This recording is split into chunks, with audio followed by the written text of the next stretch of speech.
Word! Podcast number 7. Yeah. Live, again, from YouTube.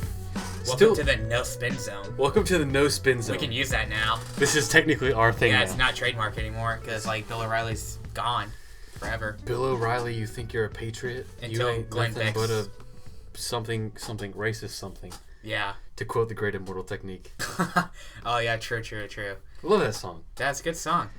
Yeah, we'll see Bill O'Reilly soon on, he'll take over Tommy Loren's spot on that, The Blaze, and he'll just, do the same format show, but it's not going to be as sexy. He probably will do the same thing. He's going to go online and do his same routine. Same bullshit. Yeah. Different channel. That would be fun, though. But yeah, it would be kind of like a huge letdown. Like, Tommy Loren, got, 50 years older, way uglier, and way more racist. Yeah. So, yeah, that'll be fun. If you can imagine any of that. Yeah, which, how could you get more racist than Tommy Loren? Well, have you met Bill O'Reilly? Yeah. I just pray, and, let's get this going. Let's get a prayer chain going for Sean Hannity. That some shit don't come down on Hannity, because that would be really tragic. Dude. Really tragic. The right-wing politic system would die. Yeah, dude, Hannity's the last one. They got rid of Beck. They put him on, Fox got rid of Beck. Rush Limbaugh's still on the radio, though. Yeah, true. Does he count, though? Does anybody listen to him? He's the backup. Trust me, a lot of people listen to him. I feel it, but, he's not on TV or anything, so... Yeah, he just has the radio. Yeah. Same thing like Michael Savage. That's my dude. I love Michael Savage. I never really listened to anything He's just kind of... He's an old curmudgeon. But he's funny, though. He always wears, this, Jordan, zip-up jacket. He tries to be all hip and everything, but he's, old and stuff. He's funny. Who do the left-wing people have? I guess everybody on CNN. Rachel Maddow. Anderson Cooper. True. He's a CIA operative according to Alex Jones. He was ex-military. Yeah. Ex-CIA. Yeah. Yeah, fake news. Who else do they got? They don't have any rogue. The Wolf. Oh, the Blitz. Yeah. Wolf Blitzer. The Blitz. Good lord. That dude's freaking obnoxious. Ugh. Did you see during the election after one of the debates or something, he was getting drunk or something like that at a bar on CNN? Everybody or it wasn't on CNN, but somebody took a video of him and he's fucking wasted at this bar after one of the debates. Unless it's local, anyone who's on a news network, I don't want anything to do with. No. Because at least on local news, you got some cool people like Greg Fishel. That dude's chill. What's Steve Homan, ABC 11? Steve Homan. That dude's chill. What about who's the newscaster? Kelsey Crabtree, something like that? No idea. She's cool. There's a dude that just died. He had ALS. I didn't hear Larry about Stogner. That. I didn't hear about that. Yeah, the old dude from ABC. Dang. Yeah, he died. Rest in peace. Dude, local news is so lit. Do you know one thing I love doing?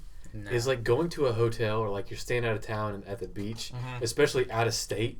You just turn on the local news and just get a feel on who the people are. Get a vibe. Get a vibe on the newscasters and stuff. It's really bizarre. You feel like you're in a different country. Dude, and I don't know. Who are these people? I always think about that. That there's a Kendrick Lamar line from the song "Hold Up" on Section 80. He said something. I lived my 20s at 2 years old. The wiser man. Truth be told, I'm 87. That's me. I really feel I matured so fast, and now I feel like a 45, 50-year-old dude. What does that have to do with the news? I don't know, because I feel that's the stuff that gets me going. The news. I love club soda, Jesus. which nobody in the world does. No, that's used for getting stains out of a white shirt or something like that. Or drinking vodka. Mm-hmm. And then I like watching local news out of town. Yeah. That's kind of cool. It's really weird when you go somewhere and Jeopardy's on at 7:30. Yeah. And Wheel of Fortune's on at 7. That'll mess you. That'll trip you up. That'll mess you up. That'll mess you up. I'm really good friends with my girlfriend's grandpa. We get together, or we nice. get along really well. That's nice. Yeah. I don't know, and it's not all old people. It's just me and him. Yeah. I don't know.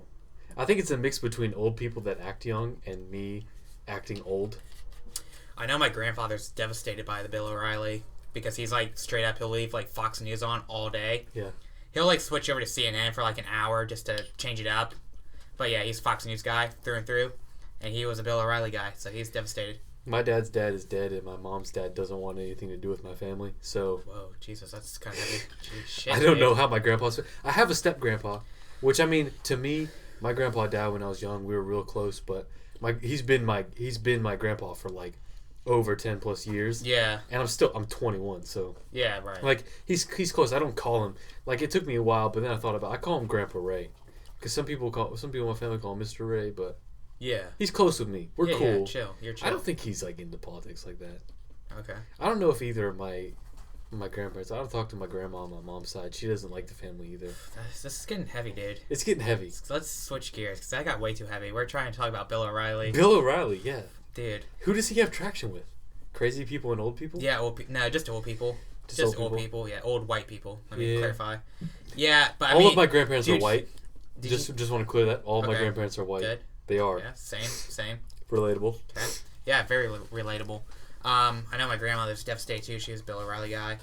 But apparently he was like calling he had this like black woman that was like working with his staff or something like that, and he like called her hot chocolate. Apparently that's frowned upon. Didn't know that. Didn't know that. Is that frowned upon? I won't use that line. Yeah. I mean, I'll lie. I'm not gonna lie. I've used that line before. I thought it was smooth. I thought it was a smooth line. Well, I guess it depends. If you're like a young dude, like women are into you. You feel kind of good. Like if you're not like accosting them. Yeah, if you're like a 60-year-old white guy talking to a young girl at work. Hey, sup, hot chocolate. Yeah, that's kind of. Hey, sup. See, that's the thing. Sup, hot chocolate. The things that are acceptable at work and in public are very different. Yeah, very different. Very different. See, if it was like, especially if you're in a position of power or like leadership, like he is, because like he's like the face of that channel. Yeah. Yeah, so it's like totally different. But yeah, it's that's a pretty weak line. I'll be honest. Like I think that's a pretty weak line to come with. That's weak. Yeah, you can think of something better. Bill Clinton probably got better lines than that. Bill Clinton definitely has better lines than that. Hey, baby. Let me put the cigar out. Let me ash this cigar and get into it. Didn't inhale, though. Didn't inhale. Hey, 420 is always okay if you don't inhale. Mm-hmm. According to Bill Clinton, it's okay. That's the best way to celebrate 420 is to not inhale, okay? Have fun on 420, do whatever, but don't inhale. That's all. That's all you gotta do. Don't inhale. I like how we go from something like that to like Obama, where he's just like, yeah, it's just something I did. Yeah, I mean, he probably like, how many joints do you think he led in the White House? Like over under 20 the whole time. Over under 20? Yeah, over under. I would say under. Yeah, I'm gonna say under. Probably special occasions. Like, do I think he smoked? Dude, we just had successful like civilian bombing in Syria. Like, see, that's something that's something that people would be like, oh, the president wouldn't smoke, but it's like you'd be surprised.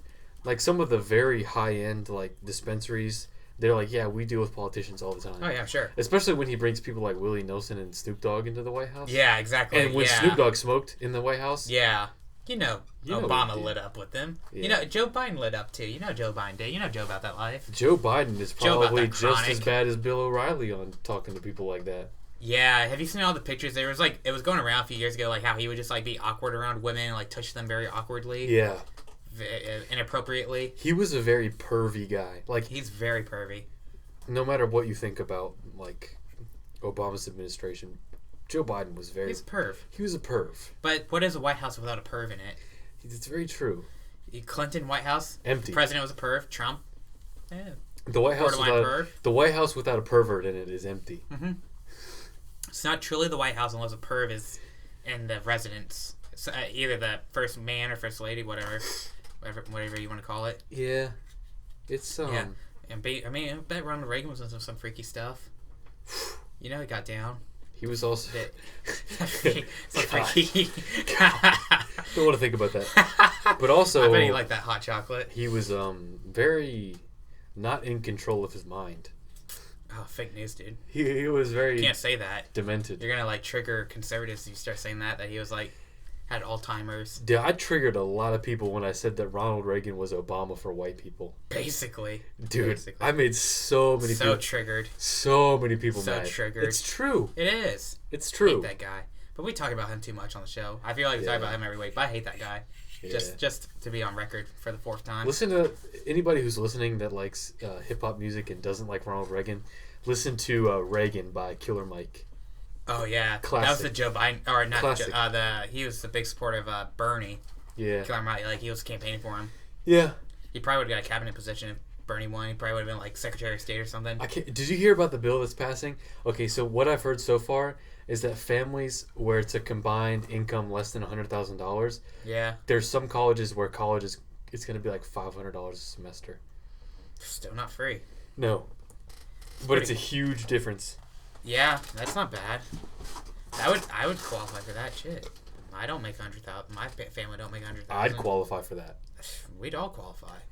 Most people would qualify. Honestly, and it should be in the next couple of years. If it happens, I might just go to college full time. Yeah. No, whatever I'm doing, I just put it on hold and go to college full time. But you still have people complain because it's still not free. So. Yeah. It's still not free. So. Which is it's killer because.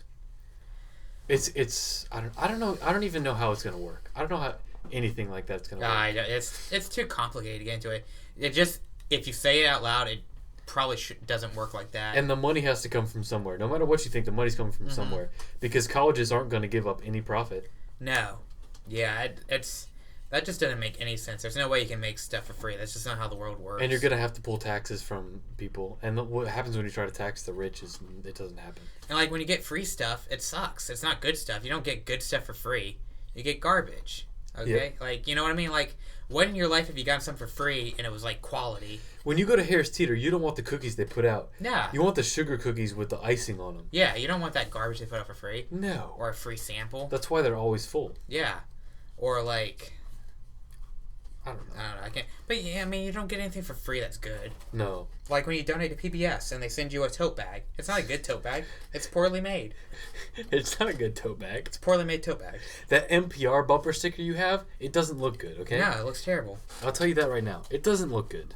Or that Coexist bumper sticker. I hate Nobody those. cares if you are an NPR sustainer, okay? I like NPR. I'll listen every now and then. The antenna on my car doesn't help. No. Man card. No. Man card. Because that's a place where you're obviously going to get some news. It's government-funded media, okay? You're going to get some news that's globalist. Biased, but you're also going to get some news that you won't hear about anywhere else. It's the globalists, okay? The globalists control it. To be able to get all the information that you want, you have to get it from every outlet. You have to get it from InfoWars. If you're not getting your information from InfoWars, what the hell are you doing? Let's get into that. Alex Jones is in the middle of a child custody battle. So every single day there's like new content out about these hearings. Yeah. So the big thing was that his lawyer's defense was that he's playing a character on the show. Yeah. Alex Jones did respond to that in a video, claiming that yes, sometimes he plays a character, like when he's tearing his shirt off. Yeah. Like with Hillary Clinton, like, oh, you know, like it's running out of the basically studio, like that's a character. He's pretending. His lawyer is saying, yeah, dude, Alex Jones is like a character. And Alex Jones is like, yeah, sometimes I'm sarcastic. Yeah. And like, it's not the same thing. Yeah. But yeah, that's the defense they're going for, where it's like the InfoWars person that you see every day is a character. Right. But then Alex Jones is saying, well, no. I mean, like, when I'm acting like really, really stupid, I'm just like being satirical. Yeah. But the rest of the time I'm being real. Which I kind of buy that. I can see where that could get spun and like people could be like, hey, look, he's like wearing a lizard man mask. But the thing is, he's insane. And he's like tearing his shirt off and rolling on the floor. When you listen to InfoWars, you can tell when he's joking. Like he obviously is like, he's obviously going on a rabbit trail and being over the top on purpose. Right. The rest of the time when he's being crazy, he's really being himself. Yeah, he's just being, it's genuine. And that's what people are going at. They're like, you see how crazy he is? And he's like, no, sometimes I'm pretending. Yeah. Like, but the rest of the time you're not. Right. So then it came out the next day, they were asking him about, like, details about his son or something like that, like, basic things.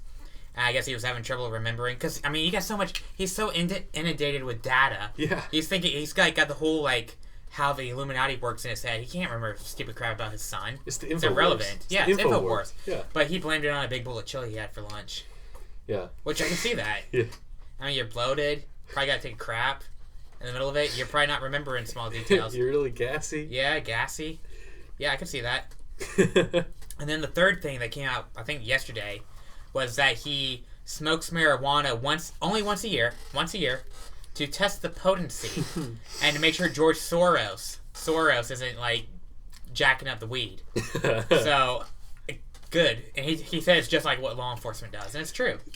Absolutely true. And it's like, I believe him that it's like law enforcement does do stuff like that.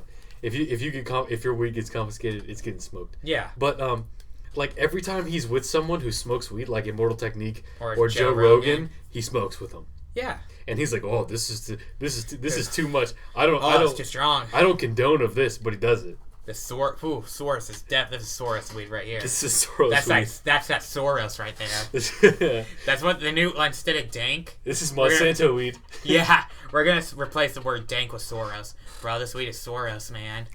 But obviously, So Soros. like the people who are buying into him, like drinking his Kool-Aid, do they really think he's like the most trustworthy person in the world? Yeah, why not? Yeah, I guess. How is he less trustworthy than like the dudes that are bought or owned by like these corporations and paid for? No, I'm saying like me or you. We listen to his podcast or whenever he puts out news. We listen to it like, wow, this is a hot take. But you also take it with a grain of salt. You're like, this dude is crazy. Yeah. Like whenever somebody attacks him, like you can't believe anything he says. He's just crazy. I mean, he is crazy, but he is on point a lot of the times. He says a lot of things. But the thing is, like, his stuff stands up. Like, if you go back from the majority of the time, it stands up. It's the That's same the thing. Crazy thing. It's the same thing. No matter what newscaster you listen to on the left or right, they're very biased, but most of the time they're saying things that are valid. Yeah, maybe. Or not most of the times. Some of the times. But yeah, everybody has a spin on it. Like, Everybody has a spin. Yeah. He's just there's nobody in media. He's just a very unique spin and a very like intense spin. Because for the longest time, but it doesn't mean it's wrong. For the longest time, nobody would take that side. Yeah, nobody would take the side of like. Everybody likes to label everybody who doesn't agree with what they see on TV as a conspiracy theorist. Yeah, exactly. And for some things, it's like it's not a conspiracy theory. This is confirmed. The CIA is the one that came up with the term conspiracy theory to put it on people to discredit them. Yeah. That they didn't agree with. So, I mean, who was the only guy spinning it that 9/11 was an inside job when it happened? That guy. Yeah. He was the only guy in the moment. In the freaking moment he was doing it. Who is the dude that went into Bohemian Grove? Exactly. And to Who else Bilderberg? did that? Yeah. I mean, he's exposed so much stuff, and this stuff is real. He was exposing the NSA in like 1995. Yeah. Now, does he take it a step far? Sometimes. Hell yes. A lot. A lot. Like Sandy Hook? Yeah. Too far. Like, that's... No, Sandy Hook's not a false flag. It's just taking it, like, Obama took advantage of it to try to push gun control. Same thing that happened in, Columbine. There are some events where it's like, oh, this is just one step too far, but you look into it and you're like, it kind of makes sense. Yeah. Like the dude from American Sniper, Chris Kyle. Yeah. That dude's crazy. Yeah, I've heard some stuff about He's that. very crazy. He was not an American hero. He was... Whoa, easy, buddy. He wasn't. Bradley Cooper. That movie was pretty good. Because he was like... It was confirmed that he was on top of the Superdome killing people. New Orleans? Yeah, during Hurricane Katrina. He was killing looters. Who the hell said that? I've never heard that before. It's true. And you know, in his book, he swears that he was being robbed by 2 black people when he was driving around during Hurricane Katrina relief. Never happened. I didn't even know he was like in Katrina. Like, I've never heard about it. I just saw the American Sniper movie and that was it. You watch the videos about him. He was crazy. Like people because like he was shot in the back by another like veteran at like a shooting range, right? That's what happened. Yeah. Allegedly. Allegedly. Like Michael Jackson, South Park. Yeah. It's just hilarious. Anyhow, Alex Jones. So yeah, he tests the potency of weed once a year. I love how he thinks like all weed is the same. Yeah. Like, I don't know much about weed. I've never smoked weed in my life. He talked to Immortal Technique. I'm pretty sure weed's not this. Like, weed is different across the board. Like, there's different types of weed. He did talk to Immortal Technique last time he was on, and he was like, "Man, I remember back in my day, it was nothing like you have. This stuff is just like debilitating. What you smoke." He's like, "The stuff you have just like puts me out. I can't do anything." Yeah. Oh yeah, I do remember that. But then they were like, he did smoke weed with Joe Rogan. He's like, dude, it's Joe Rogan. It's like everybody smokes weed with Joe Rogan. And it's a man cave. Like, it's a man thing. Like, everybody does it. So it's like, what's the problem? And it's legal in California, which is where they taped the Joe Rogan show. So I don't see the issue. For me, it was like, you could try to take his kids away, but who's going to be able to financially support them better than Alex Jones? That dude's a millionaire, for sure. And they were saying that he like filmed his show in his basement of his house. I'm like, that's not true. I'm pretty sure he has like a studio. It's not true at all. Yeah, fake news. So I'm on Alex Jones' side on this. I'm 100% behind Alex. Go, Alex, go. Go, Alex, go. They're putting fluoride in the water to make the freaking frogs gay, dude. The freaking frogs gay. I love that clip. That's my favorite clip of his. Yeah, he just goes way over the top. But see, he admits that, though, because he says, like, that's the only way you get, like, the viral hits and the attention. It's true. If it was just some dude in an NPR tone just sitting there talking about, well, yes, 9/11 was a false flag operation committed by entities in our government. No, you gotta like shout and scream and like go. That's how you crazy. get promoted on YouTube is when you say crazy things. That's why people are retweeting and sharing that shit because you're going nuts. Yeah. If you're sitting there like NPR style, just kind of like laying it out, nobody would care. But it's because you're crazy nuts. That's why people are listening. Yeah. So I understand. I completely get his model and what he does. Like I totally understand it. Is it corrupt or not, or if it's a fake? I don't know. It's not any more corrupt or fake than anything else we're looking at. Exactly. See, CNN and InfoWars is the same credibility to me. It's the biggest crime for somebody to fall into the trap that they think what they look at is real. Yeah. Or what they think what they look at is true. 100%. To put your faith into whatever side you believe in. Or even now with Alex Jones, like this election has put even more credibility to people like him. Yeah, absolutely. Because like he's the one talking about like, Hillary's having seizures and Hillary's like dropping, is sick. And then that video came out for her like just like, like seizing up and falling down. Even if he was a like, Donald Trump supporter, he was the only one reporting on stuff like that. Yeah. And he's like, look, I just called this like a month ago saying that she was sick and seizures and everybody said I was stupid and then look at this video. Yeah. Like all that stuff would happen, during the election that was happening. But it's been happening for however many 20-something years he's been on doing this crap. Even with all that, I still wouldn't suggest to anybody to listen to his podcast. Yeah, it's a lot to muddle through. Get the highlights. Just get the highlights. You just need like a 15-minute highlight every day. If there's something you're concerned about, or you feel like, well, there may be a story I'm not being told about this, just look at him. Yeah, he'll have it. And he goes on Facebook Live a lot. He does like 4 or 5 Facebook Live updates a day. It's pretty annoying. Because I get a notification every time because I follow InfoWars on Facebook. Stay woke. But he doesn't know anything else. Like that's all he has. Like today, his Facebook Live video was entitled "The Vampires Behind Sandy Hook." I was like, oh shit, dude. I was like, God, I don't want to see this. I don't want to see this. I'll give it another year or two before I really start looking into it. When people really have the data and they figure out what story they want to go with. What, Sandy Hook? Yeah. Oh God, man. I mean, it's clear what happened, but. It was just used for it's not like a false flag. It was just like an opportunistic time to like push gun control, just like Columbine was.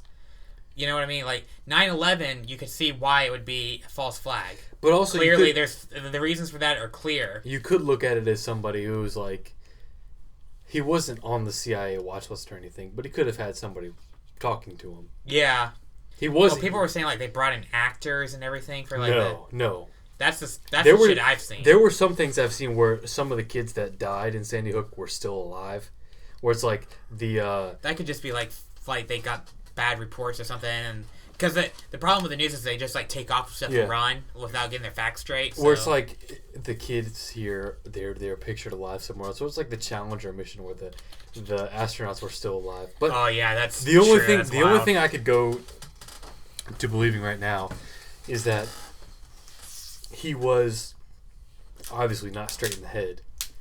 Who, the Sandy Hook guy? The shooter. Yeah. And somebody pushed him to get a gun. Or he had a gun. Yeah, but like... He had a gun easily in his possession because they were his mom's. Yeah, they said the mom was a freaking nutcase. And was like it was the mom's guns. Yeah, had like a bunker full of guns. All he needed was somebody to tell him to do it. Or he could have just been like a mental retard. Or no, he was on medication. All they needed to do was take him off the medication and he'd go crazy. Who's they? Anyone.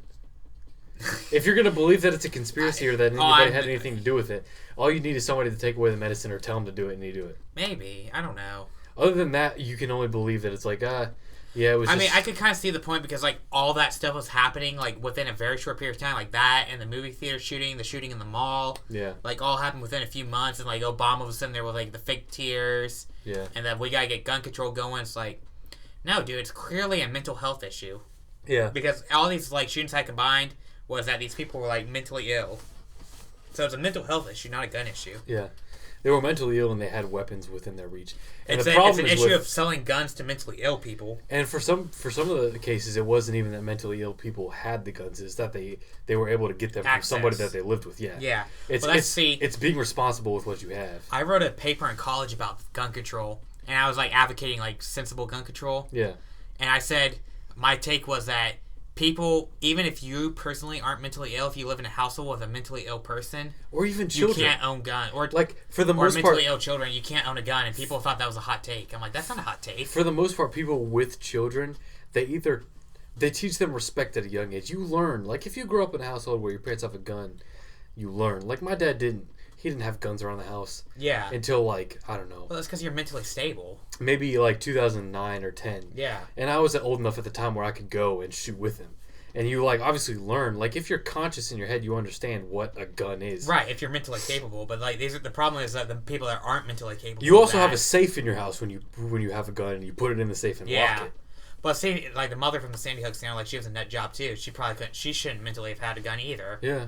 But that's because we don't do any kind of stuff like that. We just kind of sell a gun to whoever. Pretty much. Yeah, we don't give a shit. No matter... America. No matter who says anything about guns... There's kind of a way to get them if you want them. Yeah, that's true. Also, but you could make it harder. We have a huge market of illegal guns. Like, not just, like, illegal, but illegally made coming into the country from other countries, like the Philippines. Yeah, that's like the Fast and the Furious. Where they're made in a different country, and our import, like our customs offices just don't pay enough attention. Yeah. They don't catch people. Like, they did a test on airport security, and they were, like, 9 out of 10 times they were able to sneak a gun onto a plane. Maybe they caught them twice. Jesus. And they were doing it on purpose. Yeah. It was like the government testing it. Right. Like, I go into a hockey game at the PNC Arena, the alarm goes off on my chest because I have metal bars in my chest. Like, I just tell them, like, oh, yeah, I got metal bars. And they're like, oh, it's cool, just walk in. Crazy. They had a rodeo at the PNC Arena. Somebody brought in a gun and accidentally left it there, and they only found out because they left it in the arena when they were cleaning up. They're like, "Oh, there's a gun here." Well, I mean that seems typical for a rodeo. Yeah, but how would you not? Like, you have security and metal detectors. Yeah, how did that get through? People with the wands and everything. Yeah. They just don't pay attention. Well, what about the states that like got concealed carry for just like anything? You can just take it wherever. Like, what do you think about that? Well, North Carolina is a state where to buy a handgun, you have to be 21. And have a permit from a judge, or if you pass the concealed carry class, which is pretty much like a crash course of a weapon. You learn, it's like a day thing. You learn how to carry a weapon, how to draw it, how to handle it, what situations you're able to defend yourself with a weapon, what situations you should draw the weapon. Your test it's a tedious process, and once you get that concealed carry permit, it's valid for like 5 years or something like that. And then you have to renew it. With that concealed carry permit, you can buy a handgun, and you can legally carry it. They just passed a law where you can carry concealed carry handguns in places that sell alcohol now. Because for the longest time, places that sell alcohol, you weren't allowed to bring a weapon whether you had a concealed carry or not. Yeah. Now you can bring them in, and of course you can open carry no matter what. Yeah. Like, if you don't have a concealed carry permit, you can have a pistol on your hip in plain sight. Yeah, like what about that shit like in Texas where they were like going into like Chipotle's and stuff like that with like machine guns on their back? You could do that. That's legal. Unless you go into a private business and they tell you, you're scaring customers. You have to that was leave. kind of the deal. You have to like, put that it away. Was going on in Texas. See, I don't understand that. The people who are like, we need to stand up for our rights. We need to march with our firearms and businesses. It's like, you don't need to do that. Yeah. Like, if you really feel the need to walk around, I mean, it's illegal, but nobody really does it. Nobody does it. Why? Yeah. At all. Right. That's my thing. Like, but the people who believe that they need something to defend themselves, like, if you don't realize how many people around you are concealed carrying. Mm-hmm. That really are. Like, that's why concealed carry exists, for the people that want to be able to defend themselves and not scare anyone around them. Yeah. And I mean, and you have to be trained to have a concealed carry. I don't understand why you need like an AK-47 strapped on your back to go out to like grab a cheeseburger. The only people who do that are people who get afraid that their weapons are going to be taken. Yeah. And it's like their form of protest, and they just walk around with a weapon on their back. But see, that's the percentage of people that like is sampled, and that's like who you hear from on TV. It's the same amount of people that think that in the world that like, oh, there should be no guns in society. Like, there's not that many people that think like that. No. Just the same, there's not that many people that think like, dude, we need like AK-47s like strapped on our back at all times in case like the government tries to take our guns. Yeah. I don't take our gun. Like, I always like, I would talk to people like that. They're like, yeah, man, they're gonna one day like just come door to door and take guns. Like, no, they're not. Some states they did do that. Like, some states, like, you talk about false flag incidents. There were some incidents like that. What was the dude's name? It was like a black dude who was on the run, and he was like hiding in the boat, and they shot him up. Was that sounds like the Boston Marathon dudes. It was around that time, but it wasn't them. It was a different guy. Okay. They imposed martial law in a state in Massachusetts. Yeah. And they were going door to door confiscating guns, confiscating firearms. But did they get him back? Eventually they did, Okay. but during martial law like that, that's what people are afraid of. That martial law can be implemented at any time, Yeah, in any state, yeah. and they'll go door to door and take guns.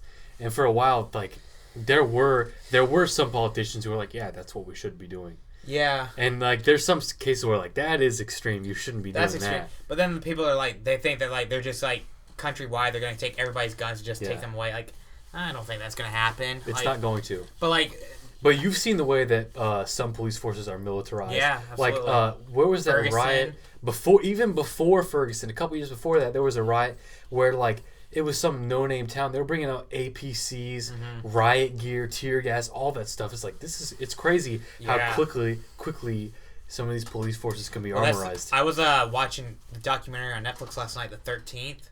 I haven't seen that. About the 13th. Yeah, it's pretty good. It's kind of like left-wing bias, but it's all right. Yeah. But it was basically talking about like Bill Clinton's the reason why all these police forces are militarized, because he like passed the bill to like double the spending I believe it. of like local law enforcement spending. So that's why ever since Bill Clinton was president, we've had like the militarized police and the SWAT teams and having tanks and whatnot. Mm-hmm. It's because of Bill Clinton, because he's the one that passed whatever, I forget what the law was called, but Yeah. so yeah, it's interesting.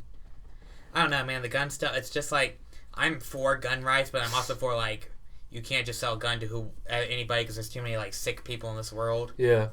Like, and I understand like, well, the bad guys will still get guns. You know, they can still get guns. I was like, yes, but we can make it harder for them. And you have to look at and it that in might the sense deter where like one person. If it deters one or two people, that's still success.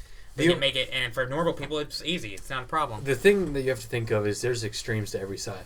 Like I can't stand the people who believe that all police are evil and they're all. But in the same right, I cannot stand the people who believe that police can do no wrong. Yeah, Blue Lives Matter, like back the blue. The whole that's 100%. It's like you have to look at it both ways. You have to look at it and see our country's huge and there's different situations everywhere. Every police officer has a different mindset. The same way every soldier does. Absolutely. The same way every civilian does. Everybody It's thinks a very differently. subjective job. You have to go into everything with an open mind. And there are people who can obtain guns illegally and easily. And even private person sales. Like, I could sell you a gun. Yeah. I could just give you a gun, to be honest. Yeah. But the thing is, like,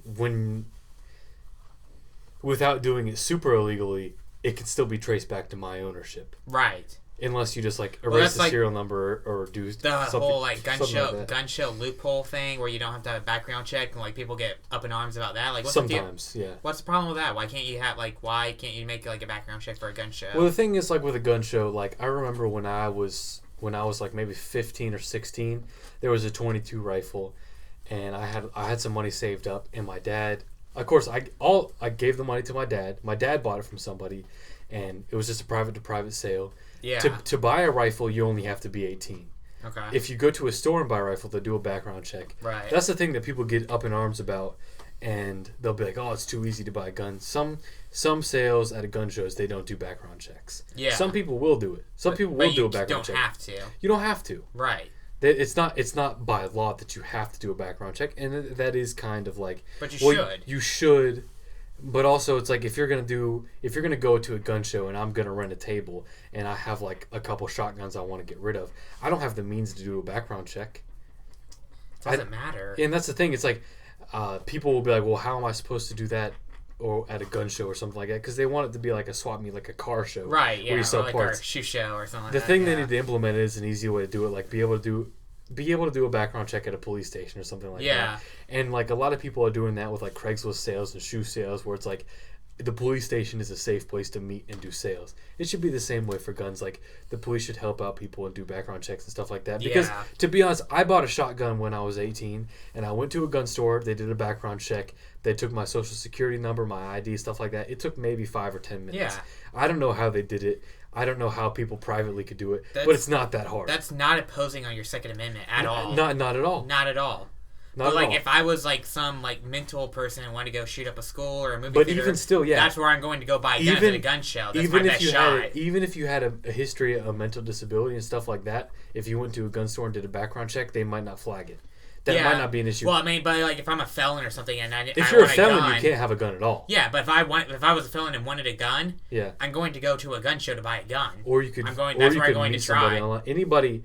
Of course, if you're a felon and you get a jail, you probably know somebody that has a gun. You might, but like the point is like there's no reason we can't have that. The argument No. against that is silly. And even still, It's absurd. And the thing that gets people pissed off is that even with stuff like that, there are illegally made and traded guns that come into the country with phony serial numbers or no serial numbers at all. Yeah. That just pass hands and are untraceable. Well, that was the whole like Fast and Furious controversy during the Obama administration that they were like importing guns from Mexico or something. No, like what they did is they sold a bunch of guns to a Mexican cartel. Oh yeah, that's right. And they're like, oh, we'll trace them and find out who's it. And then it's like El Chapo too. Then it's like, it? all the cartel has guns now and we can't do anything about it. Yeah, it was like El we Chapo, sold I them the think. guns. Yeah, that was like the Shit. dumbest move ever. That's typical of us though. Yeah, Smuggling the drugs in, supplying the drug dealers, giving them training selling them terrorists, guns and then not being able to do anything about it. train Bin Laden, Yeah, arm Al Qaeda, It's start so- ISIS. everything is just wild, man. It's so wild. And at the same point, it's like, what's the point of fighting for anything now? Not really. What's the point in doing anything? What's like, and that's kind of like the alternative news people will be like, that's what they want you to think. They want you to think, what's the point of standing up for anything? But it's kind of true. Yeah. Like Alex Jones is like a whole call to action type deal. the same deal is like, they want to make it so hard for you to stand up for anything on either side that you just give up. Yeah, we're like in a culture now like we're trying to get to like be understanding and just like nothing's actually really true. Yeah. Except for to you. Yeah. Like that type of thinking is so like, it's just like mush. It's like you can't just have like this moral morality is subjective to you. Yeah. Like no, it's an objective thing. Like abortion is an objective morality issue. It doesn't depend on what your religion is or who you are. It's an objective thing. But also it plays to the fact where it's like These things are objective. your morality doesn't apply to everyone else. Like you can't just because you have a moral compass that's different from someone else, you can't make it illegal. You live by the means you have. You don't associate, like if you don't agree with it, don't associate yourself with people like that. And even throughout history, you think about it, people are like that, where it's like, your standards are what you live by, and it doesn't matter if you imply those on everyone else in the world. It's not going to change anything. Well, there's a certain standard, like murder, yeah, like pedophilia. You don't have to tell somebody. Like, you don't have to tell somebody murder's illegal. Yeah, but if it's morally wrong for anybody. If they agree with it, they're gonna do it no matter what. Yeah, but we're in a point though where people are trying to like say, well, we're trying to like have that point of view of like, well, morality is subjective. Like, we're gonna get to the point one day where we're gonna be like, is pedophilia bad or not? Well, if you're born, I was listening to a podcast today. I was listening to the Joe Rogan podcast, and this is what they were talking about. They're like, well, I can't really blame pedophilia because you're born that way. It's like, no, pedophilia. But also, you have to accept it. You can't accept that. You have to. In an era where we accept like everything, people are different. We all have our own preferences. The problem is, like for yourself, you can say, I know what's right and wrong. For everybody that disagrees with it, with the way they live, is like that's what they have to deal with. Everybody else who likes to pick and choose what they accept, where it's like, my moral compass, we should accept everyone except these people. Where it was like, polygamy. Oh, that's terrible. Yeah. That's really bad. Yeah. But everything else is like, nah, that's fine. It's right. like, you either have to accept that people are different, no matter what you believe. It's like, well, there is no line anymore. That's the problem. Yeah, We've talked yourself. Every generation has talked themselves outside of the line. Like gay marriage. Like I was for gay. I'm like pro gay marriage, gay rights, and everything. Yeah. But that's the line. That now the line gets pushed back to polygamy or like pedophilia. That's where the line's going. And the line keeps going further and further away to where we can't even see the line anymore. No, I don't think that way. I think like I live by the standards I live by, what I apply in my life. It's the same thing with like how you view police or criminals, where it's like who's the real bad guy. Well, it depends on the situation. But with everything else, it's like Probably the drug user. I know the way I live my life. I'm not going to be foolish enough to believe that anyone else who thinks extremely different from what I believe can coexist with the way I think. Where it's like, maybe somebody thinks the way I think is stupid. Is that wrong? Well, I can't say it's wrong, but I have to live with them telling me I'm stupid. There should be a set of rules for society, and there are things like personally. If it doesn't affect anybody else, do whatever the hell you want to do. If there's another consensual person and it's just only affecting you, that's the thing with gay marriage. It's like That's two consensual people doing whatever they want to do. That's fine. Yeah. But then you get into stuff like abortion and pedophilia. You're dealing with people that can't defend themselves and stuff. But that's the road we're going down. We're going down to the road where one day we're gonna have like marriages between a dog and a human, or like some like fat lesbian chick's gonna marry her cat. That's the path we're going down. That was kind of Donald Trumpy sounding. Well, you know what? He's got a point. But the way I look at it is like, I live my life by the standards I view as right, and what I think is right and wrong, I live by those standards, and I try my hardest, and I know I don't do it. And anybody else who doesn't, who I would say is wrong, or is like, that's something I don't want involved in my life, I don't associate and pretend like that's cool with me. You know, where it's like, I don't know, some things that make you uncomfortable, where it's like, everybody's been in that situation where like the place they work, where you have to deal with that moral compass where, I mean, technically it's kind of screwing over your company. It's technically punishable by law, but is it okay or legal? I don't know. Depends on who you're with. And I don't know. That's too subjective. It's the same thing where it's like, too subjective, you live by what's right to you. I'm not going to make everybody to live by my standards. I believe murder is wrong. I think everybody should adhere to that. Yeah. You know what I mean? Like, there's certain things. I understand what you're saying. Like, there are some, but you can't broad brush it. There are certain things that everybody needs to adhere to. It doesn't matter what the hell you believe. There are certain things, yeah. Doesn't matter what you believe. I don't care what you are. I don't care what you adhere to. There are certain rules, like Islam. You come... okay. Some forms. We'll say some forms. Islam, you come to America, you can't just rape women. You can't just rape them. You can't do that. I don't care what your religion but the thing says. Is, I don't care what you believe. This is my point. I believe you can't rape, and that's imposed on everybody because that's normal. That's what a good society does. I don't care if you're Muslim and believe that. I believe that, and I'm also not going to go out to the point and say that Muslims are rapists. I'm not saying that. Not all. Some are good. Some are good. I want to clear that up. Some are good. Muslims are not rapists, but I want to put this thing out too, where it's like, I wouldn't. You know how I would treat my girlfriend a certain way. I wouldn't abuse her or like hit her. Sure. Anything like that. But do you think if somebody else like, well, that's okay. Well, that's fine for them if that works for them. It also depends on the way you talk. Like I'm not saying like, oh, I go out and hit my girlfriend every time we go out. I make sure she's in her place and she respects me and does this type of thing. But I mean, I also talk to my girlfriend a lot differently than some people do, and I don't know. There's some things where you're losing me here. There's some places where it is like, just people act differently, and you can't make everything a law. To a certain thing, to a certain degree. But there are some things that universally, for a society to function, you have to have in place. But we're getting to the point where we're knocking away at these things. It's also like adultery. Do I think that's right? No. That's what really ruins the sanctity of marriage. Is that illegal? That's no, what I say. Yeah, it's not. But that doesn't really like. It's not harming people that can't defend themselves. Like, you know what I mean? Like I'm with you. I wouldn't. You can't say adultery should be illegal. It's punishable by law. You can't do that. No.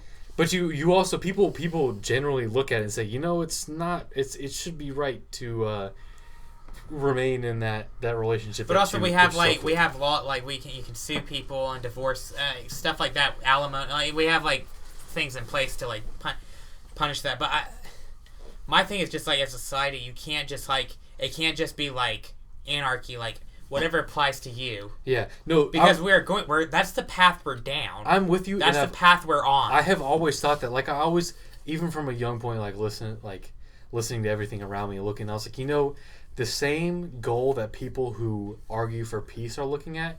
It ends up in anarchy no matter what. Yeah. Peace is anarchy. Basically. Accepting everything and telling everybody that they're okay. Everything you do is good.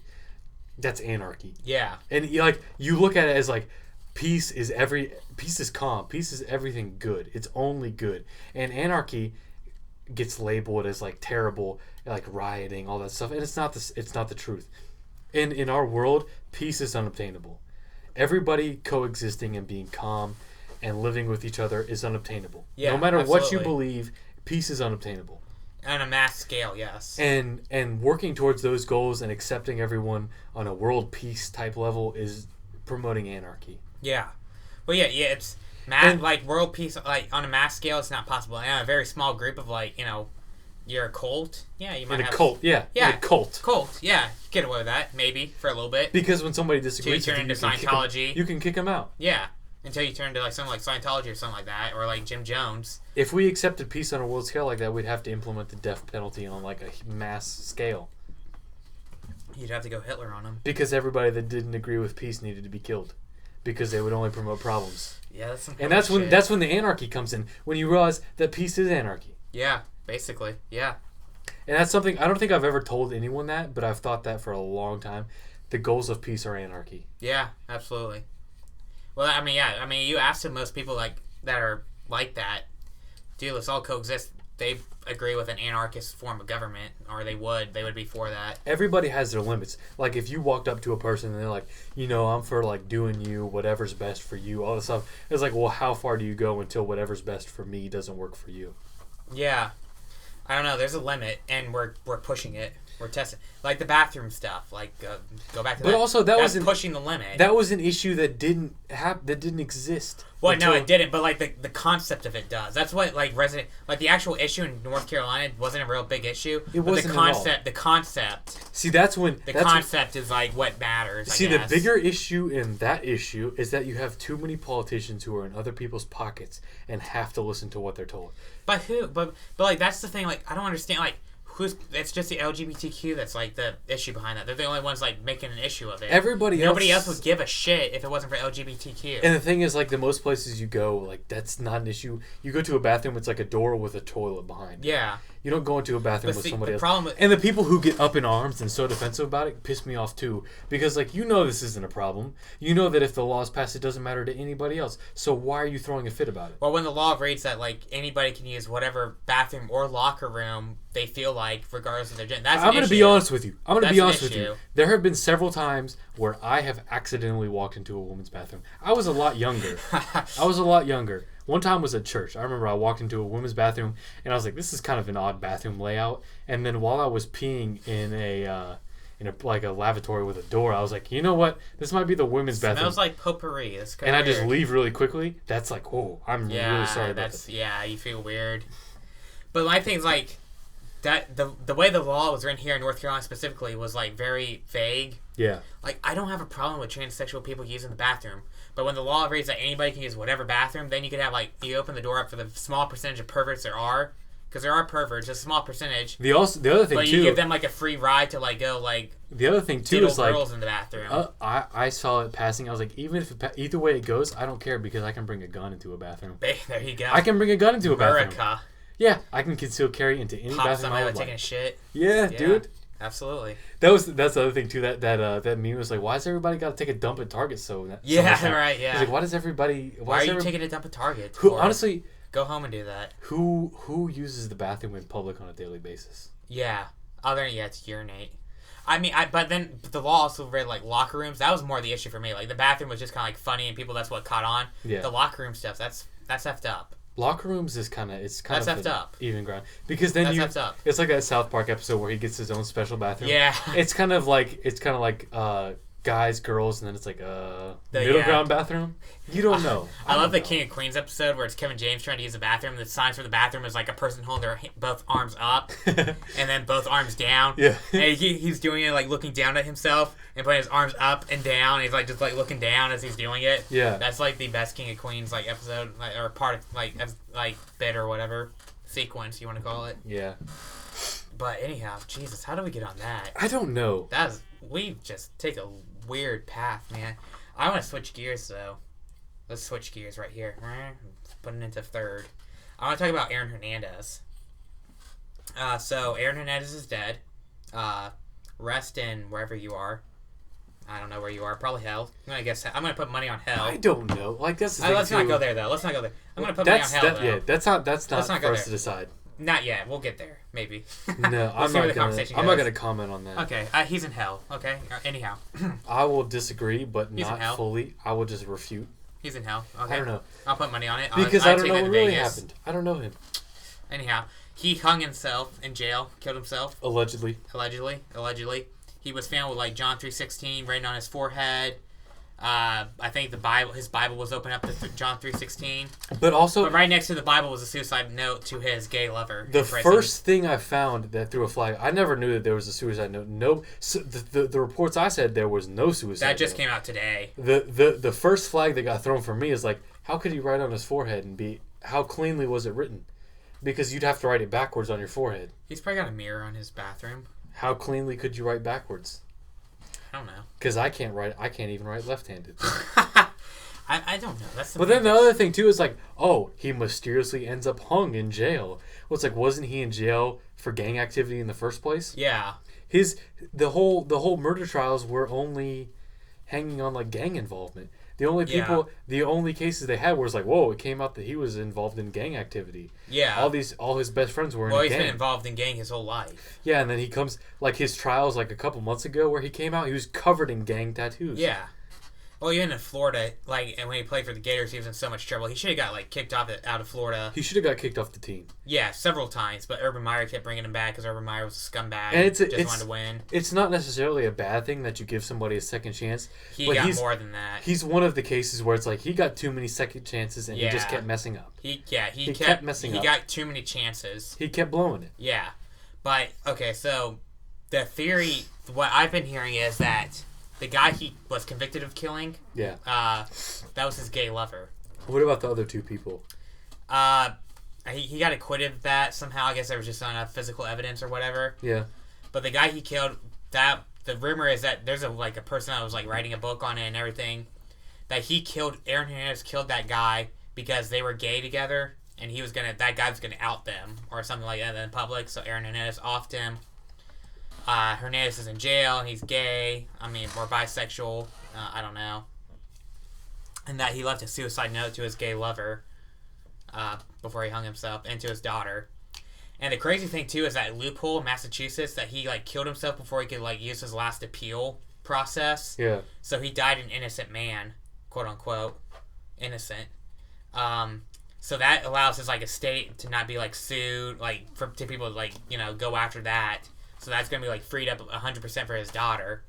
So my thing is, I think what happened was that his lawyer told him, hey, dude, you're not going to win this appeal. You're going to jail for the rest of your life. But there is this law. If you die, your estate gets freed up. So, he's you might want to think about that. Wink, wink. His lawyer probably told him that on his last meeting. So Aaron, killed himself so that way his daughter could be financially supported for the rest of her life. Yeah. That's all there is to it. The gang involvement stuff, I don't know. How deep, how big was the gang he was in? How powerful are they to where they would have a murder conspiracy on them in jail with somebody of that high of a profile? Well, it doesn't matter about that. It matters about how much gang activity there was in the jail.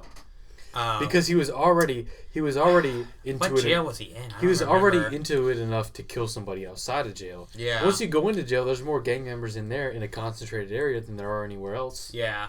I don't know enough about his background, but I don't know. Well, he was involved in gang activity for a long time. But they found him dead in his whole life, obviously. But I don't know what. It's a local thing. So what gang was it? Was it from Florida or? Because I don't think he was in gang in Massachusetts. I don't know. Maybe it doesn't. The Boston. Gang. You don't know. Yeah. It doesn't matter. You can't say, well, how big was the gang? Did they have holds out there? Well, it's he could have brought people with him. He was rich. How many people did he have living with him? Yeah. Oh, absolutely. Yeah. How many people did he hang out with on a regular basis? Yeah, the dude was just a mess. What's sad about him is not that he died, is that that potential was wasted on a piece of shit like him. That's football. That potential. Nah, but there's pieces of crap, but they're not that bad. It's football. But somebody else could have used that potential and that platform and really made something of their own life and also helped others. He didn't do anything for anybody. He was a piece of crap. Football is a burden on society. Football is the number one sport where people come from a battered home. It happens in the NBA, baseball, everything like that. But football has to be the number one sport where people cannot shake the hold that their hometown has. Yeah. On them. The involvement with their community and the crappy people in their community that have a hold on them throughout their whole career, they just can't let go of it when they become professional in football. That's so crazy to me though. It's you have that opportunity. He could have had the world. The world was his. Yeah. but you couldn't like get past gangbanging to like get out of that. You know what I mean? Could have been a Super Bowl champ. Oh yeah, this year. Yeah, Again, absolutely. Again. I mean, could have. Yeah, no telling. The sky was the limit for the guy. The guy was super talented. Had already won. I think he won a Super Bowl with the Patriots He did. already. Yeah, I think so. Yeah. Won a national championship with Florida. The sky was the limit for the guy. Yeah. But like he was just too involved in gang activity, like the stupidest stuff in the world. And you're done. You're dead at what, like 23, 24 he was? I guess the people that bring that up, or the people that go through stuff like that, they go through those like the gang activity life like that, and when they make it big, they don't see it as their way out. They see it as the way of bringing the people around them up. And the people around them don't want to come up out of that. They just want to get. They just want to bring you down. They want to bring you down. Yeah. That's just so that psychology behind that's just so frustrating. No matter what There's happened, so many guys though that would love that opportunity and would have done so much better with it. Yeah. He was just such a piece of crap person. I think majority of the people would have taken that opportunity and ran with it. Yeah. But he was just such a piece of crap. And the whole God man, it's been frustrating me on Facebook. People like be like, oh my, I think he found Jesus right at the end. He was sanctified. Tim Tebow had such an impact on him. Really? I'm like, no, that's him. He was a Hispanic Catholic. That's just some mumbo jumbo they come up with. Okay? Not to disparage anybody, but there is a large population of like Hispanic Catholics that are just Catholic by nature. Yeah. Like John 3:16, Hail Mary, Mother Mary, like that's ingrained in you. Yeah. That's probably even a gang symbol, I bet. John 3:16 is probably a gang symbol, honestly. I don't believe that. I wouldn't surprise me. But like that whole like there's that Catholic Hispanic gangbanger type mentality. Yeah. That's a thing. And that's what he was. He was Hispanic Catholic gangbanger type guy. That didn't mean anything. I don't want to hear that garbage that he gave his life up to the Lord right before he hung himself. I'm like, that's not how that works. I don't think it had anything Not to that do. how that works. And you don't write a suicide letter to your gay lover right before you hang yourself. I don't think it had anything to do with his history of religion, but I think it had everything to do with the way he was supposed to be covered up. And the way it was... So you think he was murdered? Yeah, I have no doubt that he was murdered. Okay. Yeah, how long has he been in jail? Like 3 years? Yeah, something like that. At least 2. No doubt. No. Because he beat this last case. Yeah. What were the odds that he would beat the next case? Slim, actually. He had already been convicted of it. He had some appeals that he could go through, but he was already convicted. But he could still appeal and get less than a life sentence. If he was like writing out people. Less than a life sentence. And that was the thing. That's the thing too. His judgment, what would put him on less than a life sentence would be him having to tell on people. Yeah. Him having to be a snitch. Right. And after being involved in gang activity for so long and in jail, they know when somebody's in a snitch, and they don't want anybody to snitch at all, because you don't want... No matter how hard people are in jail, they don't want somebody to snitch on them. Even after it's every good crime movie you've ever seen or TV show. Even after they're in jail. Yeah. It's like you're already in jail forever. What happens if somebody snitches on you again? That was the theory. I agree. I thought that was the theory until I saw that he left a gay love letter or suicide note to his gay lover. Then I was like, okay, he was just like, his lawyer told him like, hey, you're not ever going to see daylight again. You're like, we're not going to win this. But we have this thing in Massachusetts. We have this law. Your money will be freed up for your family. You know, if something happened to you in prison, it wouldn't be the worst thing before this. And so he decided just to end it because he knew he was never going to see day. Dude, you're 20. How old is he? 23? 24? How old? He's that young? Yeah. 24. Like 24 at the least. How many years did he play in the NFL? 2 or 3. So he went through college and played. Yeah, he's probably 24, 25. Yeah, he came out early. He didn't play, like, he came out junior year. Dude, you see the rest of your life in prison at 24, and you're going to live till, like, maybe 70, 75, something like that. That's a long time. Why wouldn't you? I'd kill myself. And then to know my daughter... Honestly... If I actually loved my daughter and knew she was going to be financially secure for the rest of her life... Honestly, I would have no problem with killing myself if I knew that was the future in front of me. I was on Oxycontin, and I came off of it, and I couldn't sleep for a couple days, and I had a crazy realistic dream that I was going to jail forever. And I was awaiting trial in, like, Costa Rica or something. For some reason, they shipped me out there. And like I knew... Prison Break. I knew that they were going to sentence me to life, And then I was gonna. What'd you do? I murdered somebody. Okay. I knew that I was gonna get one chance to go home, and as realistic as it was, like in my dream, I was like, I'm gonna go home and kill myself, because I would rather kill myself than go to jail for life. Yeah. I can believe that. Yeah, I mean, like, why? What would be the appeal of living? I mean, unless you were a Christian and like born again and thought you could witness to people, which is what people are trying to say. Like, well, if that actually happened, why would you kill yourself? Yeah. That's not really how that works.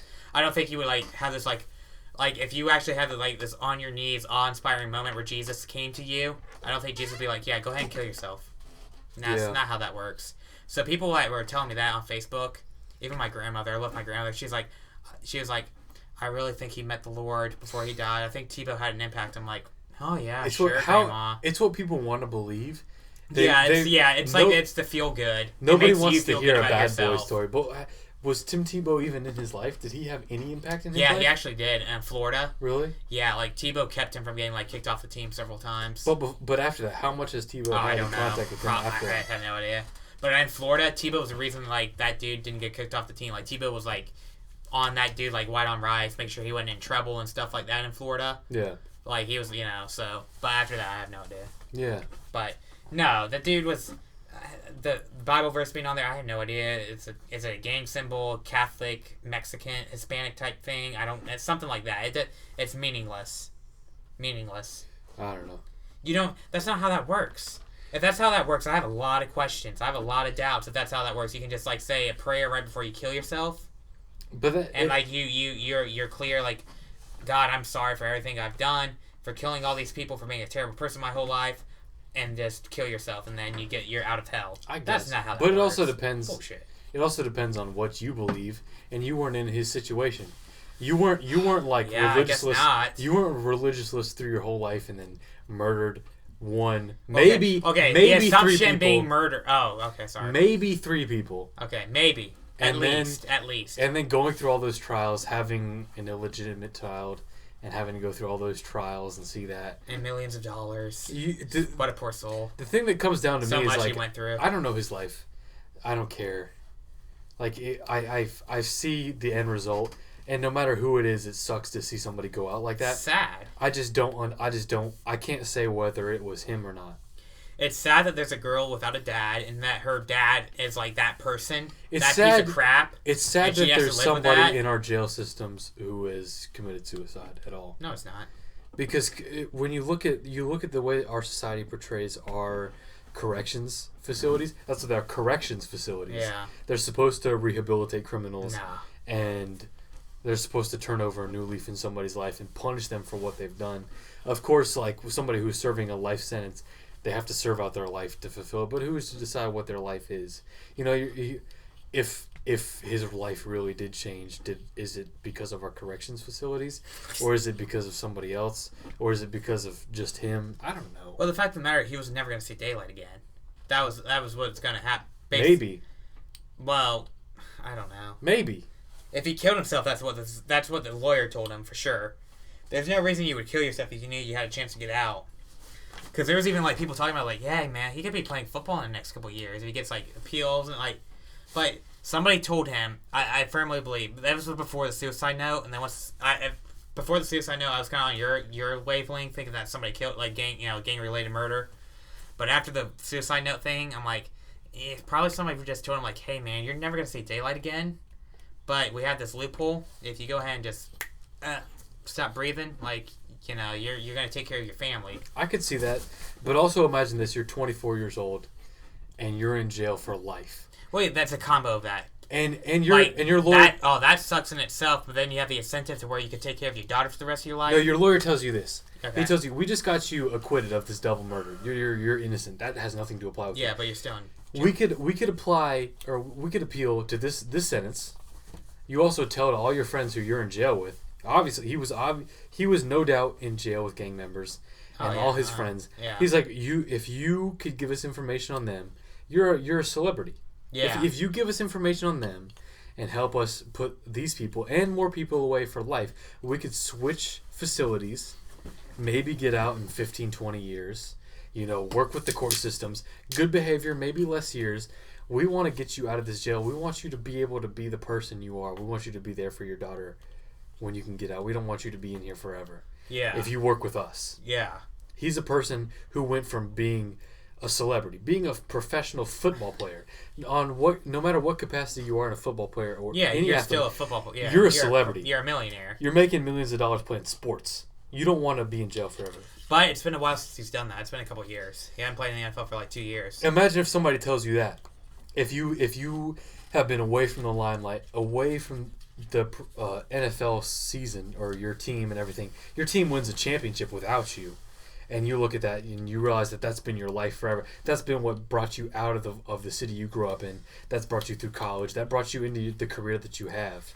My thing is with the whole, like, him selling out his gang members, like, don't you think he's the prize in the whole thing? Like, who could he sell out of bigger than him?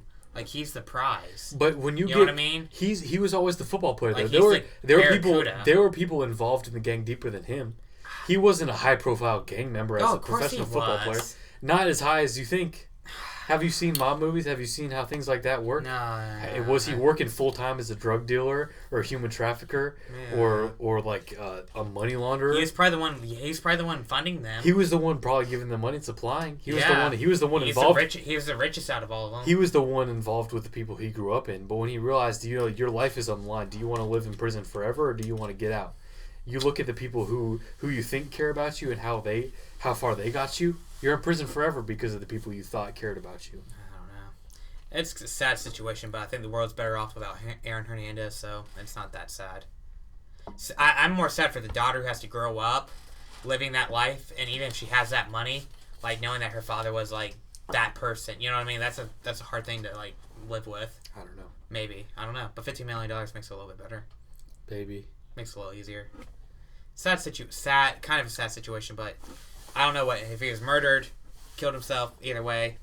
But also, if you get murdered, that's your own damn fault for joining a gang and not getting out of it. You know what I mean? For you to be like the success you were and to still like entertain that garbage, it's your own fault. So, I mean, what do you think happens? But it's a lot tougher for people who grew up in different situations. It's the same thing, like, you can't relate to that at all because of the way you grew up. No. You don't understand that at all. No. But like, also, if you become a millionaire, what excuse do you have? You don't have one. There's some people who will just never... You made it out, so you don't have an excuse. There's some people, no matter what capacity they have success at, they will never learn to differentiate the people who want them to succeed and the people who want to benefit from them. Yeah. I see that around me every day.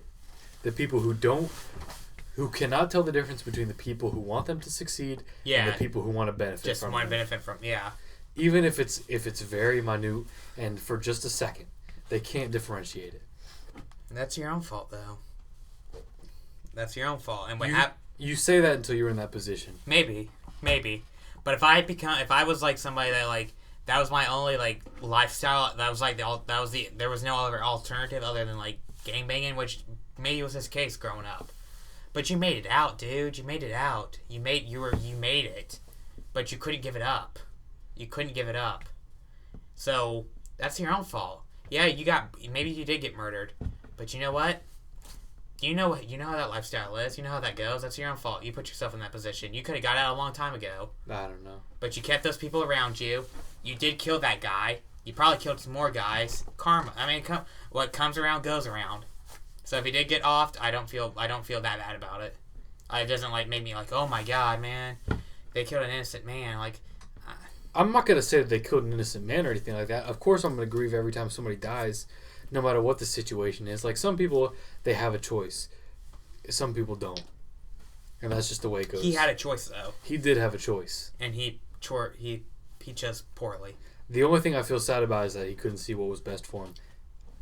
Yeah, I mean, but he is like the minority, though. Most guys in that position don't make it out and they stay out. You know what I mean? I know what you're saying. As far as like professional athletes go. Yeah. He's in the minority. Most guys can get away from that. Most people don't make it that far from where he came from. But see, like, even like I was thinking about like Ray Lewis.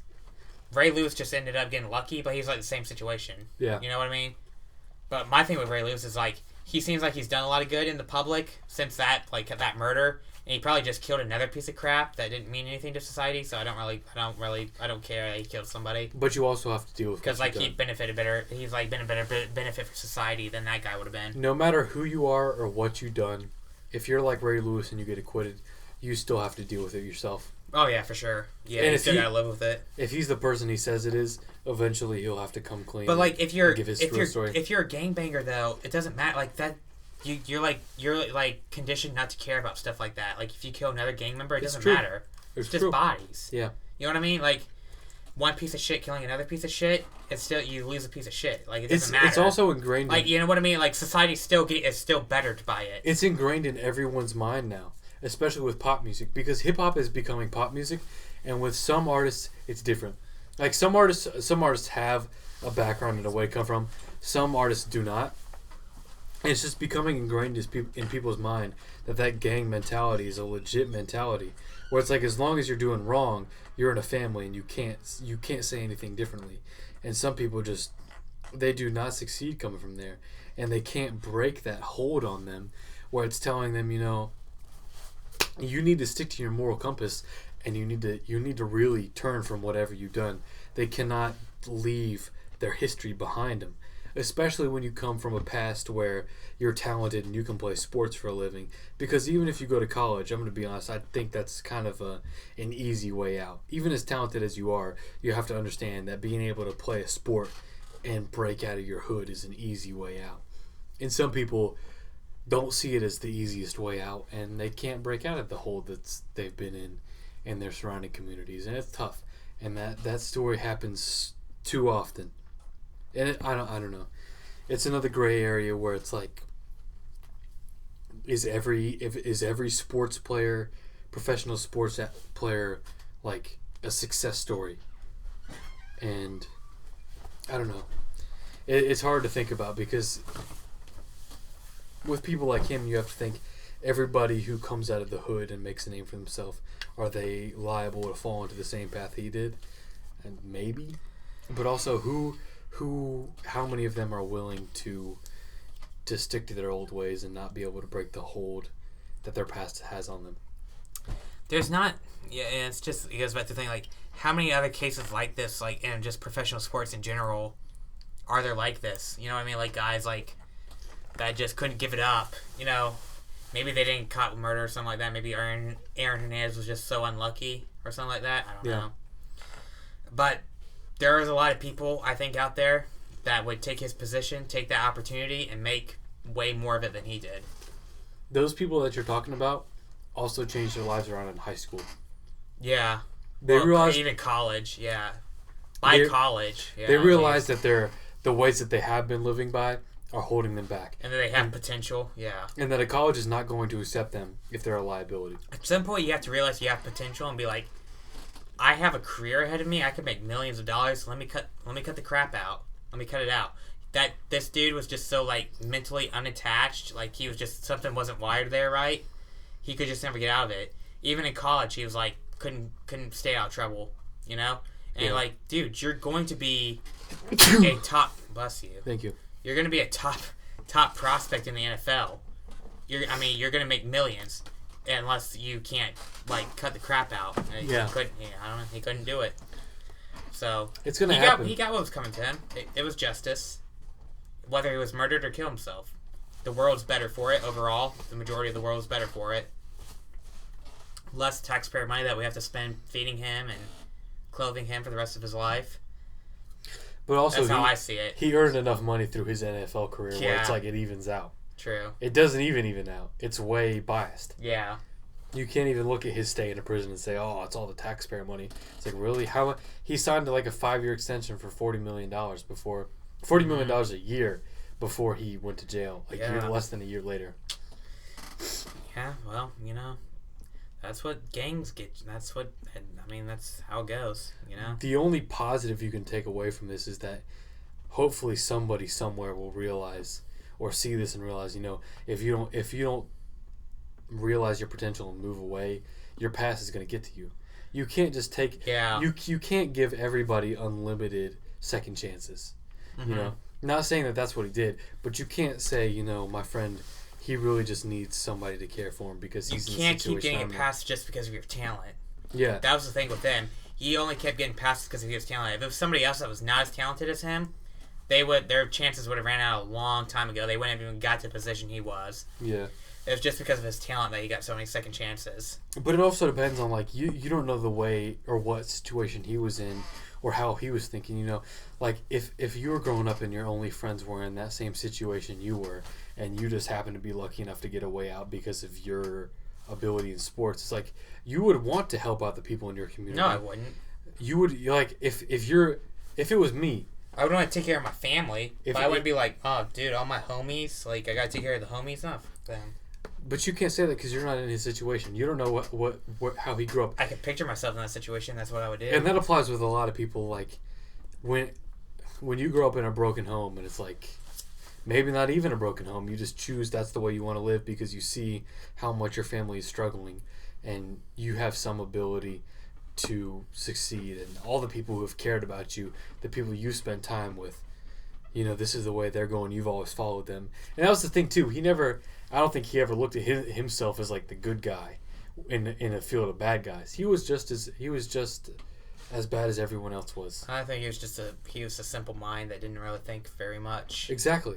I don't think he had many thoughts. No. And he when knew how to play football. When you have the only skill he had in life was to play football. That's the only skill he had in life. When you have 5 dudes who grow up in poverty, in a terrible situation, no matter what it is, government funding or whatever, when they need assistance and they see their family struggling, and they all fall to the same path of running with the wrong crowd and gang activity, and one of them has some sort of sports talent, it doesn't change the person they are. Yeah, right. It's like the old white people saying you can't take the hood out of the person. You can take the person out of the hood, but you can't take the hood out of the player. It's like if 5 farmers grew up and one of them could play basketball. One of them was Larry Bird. Have to be lonely. He would still hang with the people he knew. Yeah. He would still hang with the people he grew up with. I guess. But then at some point, if you become a millionaire, just hang with other millionaires. That's what I would think. You look at anybody in the NFL, besides the white people like Tom Brady. Yeah. They don't hang out with Mark Cuban. No. They're not that level millionaire where it's let's go drink champagne at this fancy restaurant. Yeah. And, act like we're better than everybody here. Yeah, they're still wild. Society. They still ball out and go to a club and spend $15,000 on a tab. Right. Because they can. Yeah. Oh, no. Sad situation other than the fact that he's dead. That's not the sad part. All the other stuff around is sad. I will say it's sad. No matter who it is. The fact that there's a fatherless daughter. No matter who it is. Was killed. No matter potential who it is. Was wasted. No matter what life has ended. I will say it's sad because, that's a life that went way off. Way off. Spin zone. Since we're not in the spin zone, since Bill O'Reilly's gone. This is the spin zone. Spin zone. The Patriots aren't going to get him back, so that's good for everybody else in the NFL. The Patriots will get whoever else they want, though. Yeah, but there was you could see this right now. He'd get out of jail would not this year, but the next would be signed by the Patriots. Blah blah blah. You could see that coming. So everybody else in the NFL's benefited from him dying. So the Patriots can't get him back and put him back on the team.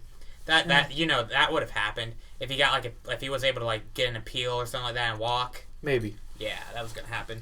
I don't know. Dude, Michael Vick spent 4 years in his jail cell and came back and played NFL. That dude could have come back and played NFL easily. For dogfighting, not murder. That's bullcrap. Yeah. What about the dude on the Cowboys who was drunk and crashed his car and killed 2 people in his car, and they still came back. They let him sit on the sideline until the NFL kicked him out. For 4 games. Yeah. That's just how the NFL works. Well, yeah, there's no morality in the NFL. The NFL's not a moral thing. It's not in the NBA same way. It's not this moral thing. It's slipping, yeah. Yeah. Wow. Okay, let's move on. I'm done. Yeah. Sick of this. The NBA, it's a little bit different story. There seems to be more. The NBA. There seems to be more stories that are different than that. Carmelo freaking Anthony. Where's he going? Where do you think he's going? To the strip club. To the strip club. To the strip club to impregnate strippers. Is that where you find women with 4-year degrees? Yes, absolutely. From DeVry University or Phoenix Online. Yeah, absolutely. Because what I saw was you were yo, he knocked up a stripper. And I looked and it was Somehow somebody said it was a stripper, but really she wasn't. Oh, really? She wasn't. No? She had a master's degree in some. She was like a public service social worker. Hey, you know what? Keeping it classy. Keeping it classy. Keeping it classy. Exactly. That's the mellow life. Yeah. So him and Lala are done. But Lala, who's Lala? Like, Lala's only like rich and famous because of Mello. Exactly. Yeah. So exactly. What I saw something that is like a quote Mello said, like, he wasn't married to Lala. Lala was married to him. True. Yeah, true. She benefited all from that marriage. He benefited nothing. You know what I mean? But also when you get married... Just weighing her down. Did he have kids with her? I don't think so. Okay, good. When you get married, it is... so we can talk about freely with her not feeling bad. It is a kid. union, and it is equal. Yeah. It is. It's supposed to be, but not for them. Probably not. Do you think Lala like never got D anywhere else? You can't make any assumptions like that. But can't. I will. But I will. She will. She did. Well, I will. I think the only thing that broke up his marriage is that because he got her pregnant. There's so many. Oh yeah, for sure. Because it's such a public thing. There's so many NBA or athletes in general where it's like, oh yeah, they cheated, but their marriage is still together. Yeah. Well, it's just because a kid's such a public and like cough, Dwayne Wade, Kobe Bryant. Shit. Yeah. But yeah, basically. Yeah, because it's public and because they didn't have any kids together. Yeah. Something like that would break them up. Yeah, and their relationship was such like a PR type deal. You know what I mean? And Melo was the king of New York. Not anymore. He was. Not anymore. He's leaving. He's gone. Even Phil said it. Phil said he's gone. Oh, we talked about this last week, I think, about the whole Phil Jackson thing. So, screw Phil Jackson. Yeah, screw him. What a hack. He's a hack. Oh, you won 10 rings, but you coached the top 3 out of the top 10 players of all time? Yeah. Congrats. Good job. Good job. What a basketball genius. You mean to tell me you won 10 rings by coaching Michael Jordan, Kobe Bryant, and Shaquille O'Neal? Huh. Wow, what a genius. Revolutionary. That takes some skill. Yeah, it does. Yeah, it takes a lot of skill. What did he say? Give Michael the ball? Give Kobe the ball? Here we go. Let's run the triangle. Basically, the premise of the triangle, get Jordan the ball. That's the premise. Give Jordan the ball. And the premise of the Laker triangle was to get it inside to get inside to Shaq. Or if not, give the ball to Kobe. Yeah. Great premise. I mean, just revolutionized the game he did. Greatest coach of all time. Absolutely. I mean, he was just so technically skilled. He was ahead of his time. His game plan was insane. Yeah. Jesus, I hate that guy. What a hack. But yeah, Carmelo's gone. I think Carmelo goes to the Lakers.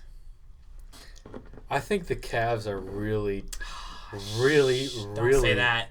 Fake news. Wishing they would have traded. They made it. Oh yeah, for sure. Yeah, at this point, yeah, I think so. Yeah. Because they're just kind of like, I don't know, man. I don't know if they even get to make it out of the East at this point. It's gonna be rough again. It's gonna be rough. If Rajon Rondo was still healthy, I would say Chicago was a threat. I don't think so. Maybe. Washington's a threat. Yeah.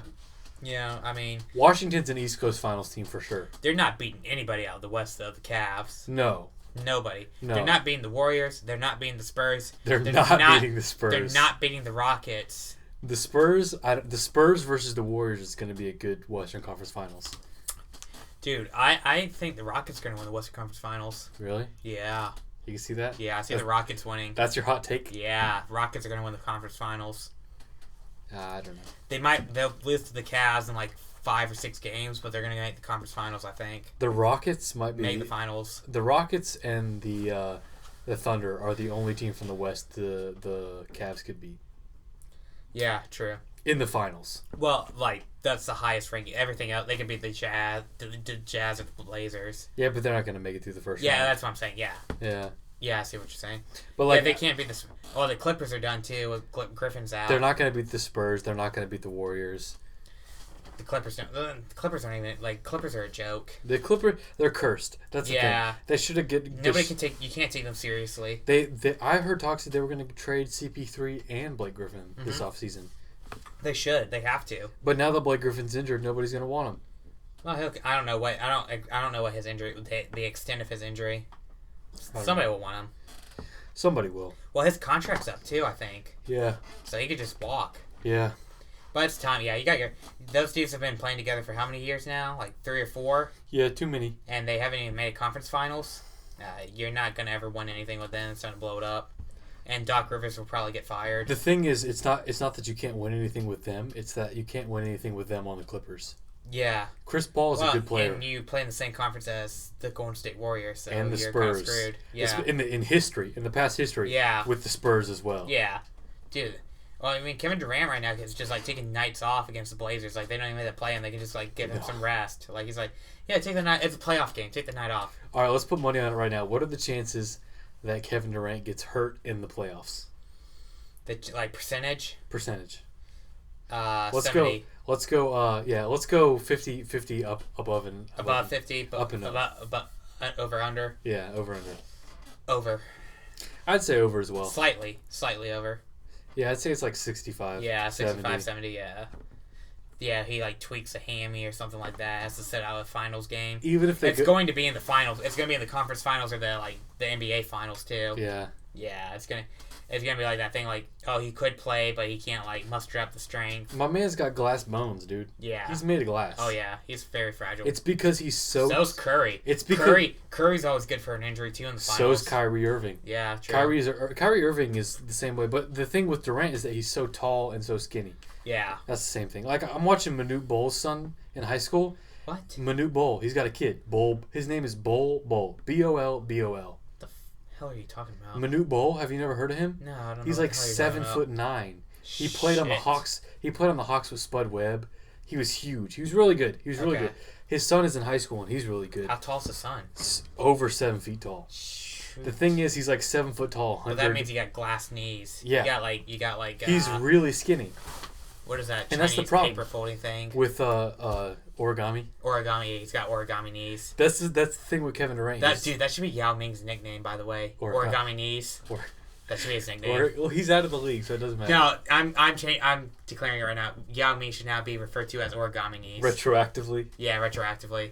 Yeah. But, if only it was like into the NBA back in the early 2000s. Kevin Durant is just glass bones. It's because he's too tall and too skinny. He hurts himself too much. Yeah, that's what it is. With Kyrie Irving, it's just because he's fragile. Yeah, he's not too tall or not too skinny. Curry's just always got like a bum ankle. Curry's just fragile too. Yeah, or a bum knee. He's fragile. Dude, I think that's the Rockets, man. The Rockets are hot. The Rockets are. I know they just lost to I think they lost to the Thunder, but that was the first game in OKC. Oh, I mean, okay, Russell Westbrook's gonna win you at least one playoff game. How is Russell Westbrook like? This is the same thing I was talking about. That dude is insane. This is what I was talking about when Kevin Durant was playing in OKC. Russell Westbrook just scored a triple-double with 50 points. Yeah. And lost. Yeah. That's the same thing. That's unheard of. That's the same thing that happened with Kevin Durant a couple years ago. You can score as much as you want. You can't carry the team in the finals. Yeah, right. He could barely carry the team in the regular season. You cannot have a one-man team go through the finals. Yeah, Westbrook's the only dude that can like take a shot at the end. Like he's the only option. Like your second best option is like Victor Oladipo, and he's not a very good option. No. You know, James Harden at least has like dudes like Patrick Beverly, Trevor Ariza, who's been to the final, like as a NBA champion. Beverly and Ariza are good. They're veterans too. They paid their dues. They got some other good, I like blanking on the names right now, but those dudes are playing really good right now. Even with a big man like Dwight Howard, who's been a big man for a while. They don't have him anymore. He got traded to the Hawks. Yeah. True, but they have big men who have been a big man for a while and played with that group. They're a good team. They're deep. They're solid. They could win the West, and they could score a lot of points. I don't know. I feel like the Spurs would have a hard time matching their scoring. I don't know if they could be a finals team, but they could go to the Western Conference Finals. They'd lose. It depends on if the Warriors are still if Kevin Durant's still kind of banged up, or if something happens to them. Yeah. But they could beat the Spurs. So I think the Spurs would have a hard time scoring with them. Really? Yeah. That'd be a good series. I could see that. Yeah. I think the Spurs would have a hard time keeping up their scoring pace. But also, the Spurs are a much better defensive team than the Warriors are. The Spurs are just such the Thunder are. The Spurs are they will be a good team forever. When have they ever been a bad team? Not in my lifetime. Not in my lifetime. Not since I've been alive. And they haven't been a great team, but they've been a good team. Yeah, but they've been solid playoff. They've been a team like their off year is like making the playoffs like as a 6th seed. That's their off year. Their down year. Their off year is going to the Western Conference Finals and losing. Yeah. Like are only winning like one playoff series. That's a down year for us. Like that's pretty good. They're a most dangerous teams down team. years like a losing record and lottery pick. And their MVP is Greg Popovich. Yeah, true. And absolutely. It's true. Absolutely. That's very true. I mean, you've gone from you passed the torch from Robertson to Duncan now to Kawhi. Like it doesn't matter. He's like the Bill Belichick of basketball. Even with Parker and Ginobili, you've only got a couple years left, maybe 1 or 2. Ginobili and Parker are done after this year. They need this. I think this is their last year playing. Definitely Tony Parker's. Yeah. Ginobili's just the type of guy that can come off the bench and just shoot. They're so good, though. Yeah. So good. And then LaMarcus Aldridge and Paul Gasol, that's a tough big man duo to LaMarcus defend. Aldridge is hot. That's a tough... I mean, the Warriors are going to have a hard time defending them. The Cavs would have a hard time defending them. The Cavs would have a very tough time beating them. I think the Cavs are going to have a hard time beating anybody from the West. To be honest, if it came down to a finals game between the Cavs and the Warriors and the Cavs and the Spurs, the Cavs have a better chance beating the Warriors. Because the Warriors are a heavy offensive team. The big man and defensive threat on the Spurs is harder than the Warriors. The only team the Cavs are going to beat in the actual NBA Finals would be the Rockets. I didn't say the Cavs would beat the Warriors. I said that maybe they could win a game or two against the Warriors. Against the Spurs, it would be a lot harder. They would have a better chance beating the Spurs. Really? Yeah. The Warriors are just so much better than everybody. I don't know. Yeah, they're just so much better. The Warriors are going to win easily. I don't think so. It won't be a contest. I don't think so. Oh, we'll put on. We got some time. This has come through where it's been for the past couple years. The Warriors and the Spurs are the best team in the league. Yeah. Now it's getting close. Yeah. It's getting close. The Rockets are getting there though. The Rockets are going to be pretty good in the next year if they can if they don't lose any pieces. Absolutely. They're good. That's a good team. Good young team. Same with the Wizards. James Harden's playing. Yeah. Same with the Wizards. The Raptors have been disappointing. The Raptors are done. DeRozan scored 8 points on free throws. The Bucks are actually more of an up-and-coming team than the Raptors are. With Giannis Antetokounmpo. Yeah. Yeah, basically. He's good. He's good. Hell of a player. He's very good. Huge. Very huge. And the thing that you have to think about is who's going to defend LeBron. Because the Cavs, the only wild card they have is LeBron. Everybody else plays straightforward in their position. Pretty good wild card. Remember when what's his name? The dude on the Spurs. When it was the Spurs and the Heat, and the Spurs won, or the Spurs lost that year. But what was his name? He guarded LeBron and shut him down. Oh, was it Diaw? Boris Diaw. Was it him? Boris Diaw shut LeBron down. Because I remember being at your house watching the game. I was like, wow, this dude is destroying LeBron. And it wasn't even like on offense. He was just taking him to the hole. Dude, all you got to do against LeBron is pack the lane and just play off of him and make him shoot. What about LeBron walking from half court? I didn't see that. He literally caught a pass at half court and never dribbled. It was a fast break. He was by himself, caught the ball at half court, took like 5 or 6 steps and shot a layup. That just seems like the NBA in general. It was terrible. Dude, what's sad is watching Dwayne Wade play. God. Dwayne Wade has no explosiveness. And that's what Dwayne Wade was known for, was his explosive cut to the basket. He's just fading, The dude, like, his vertical is the same as mine at this point. He needs very small. He needs to retire. Smaller than Donald Trump's hands and his penis. He's very small. Very small.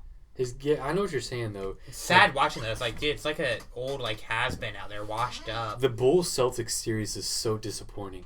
They're both just not good teams. No, it's beyond, it's very, what's the opposite of disappointing? Entertaining?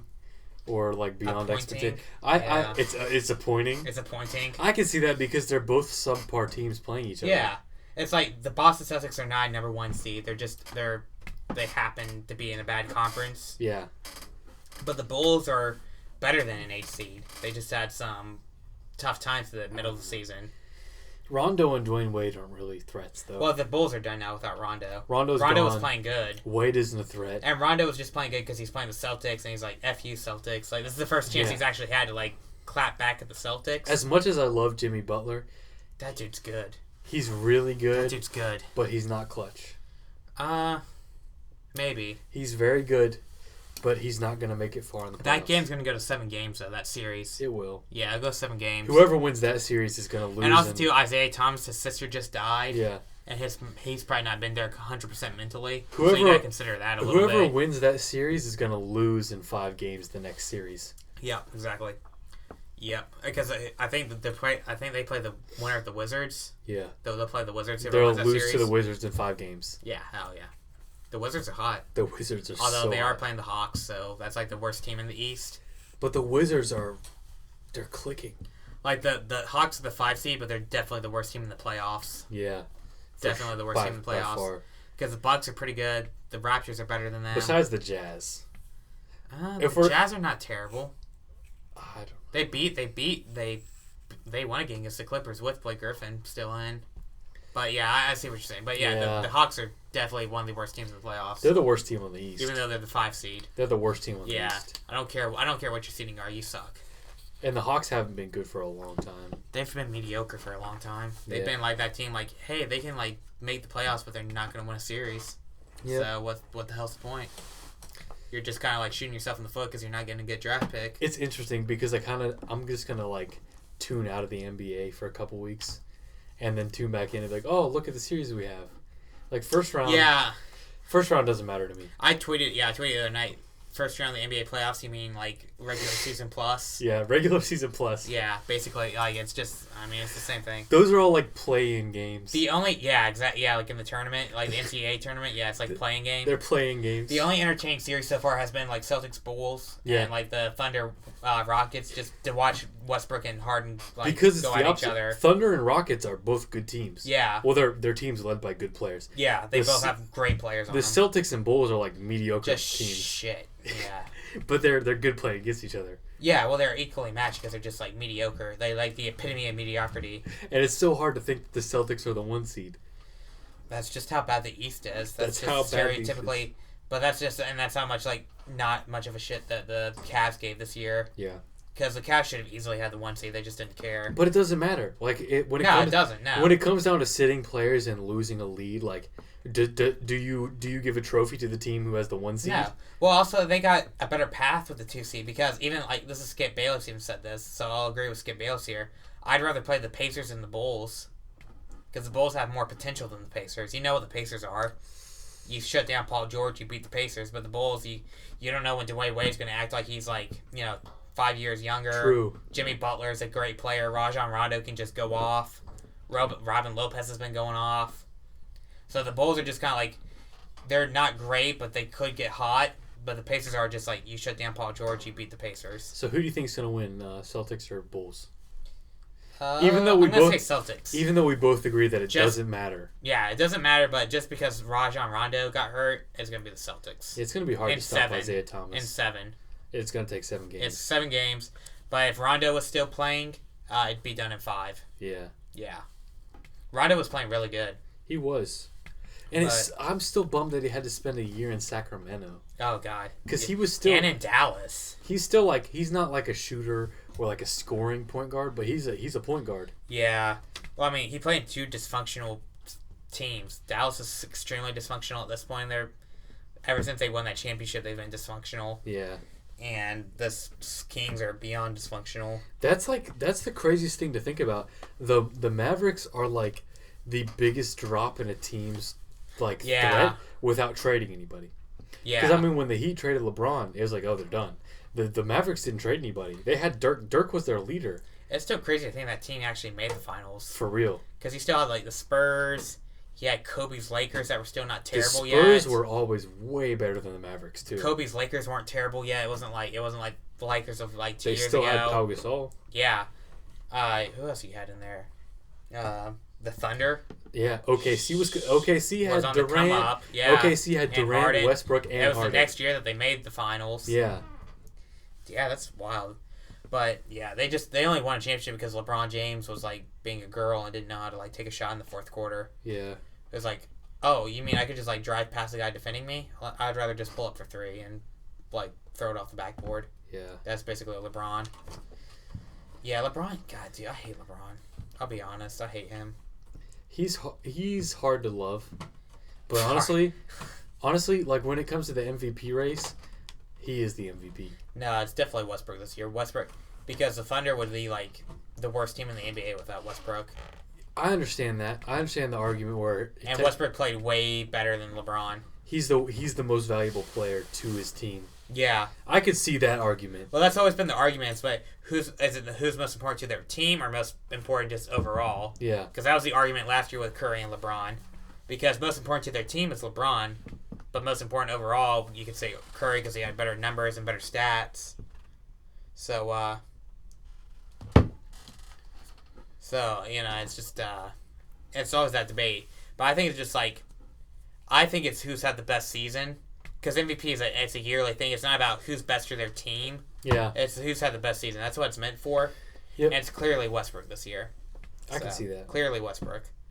Harden would be like distance. Well, the distance second, and everybody else doesn't come close with the way they play this year. But also when it comes on, overall MVP for like the last 10 years, it's LeBron. But when it comes down to me picking my team, if I'm like who's going to be the best for my team, I'd pick LeBron over Westbrook.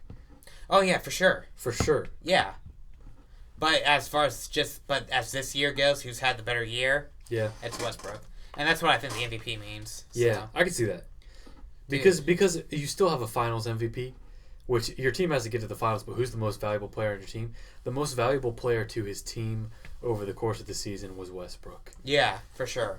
Because the Thunder aren't even in the playoffs without Westbrook. No. And the dude averaged a triple-double the entire year.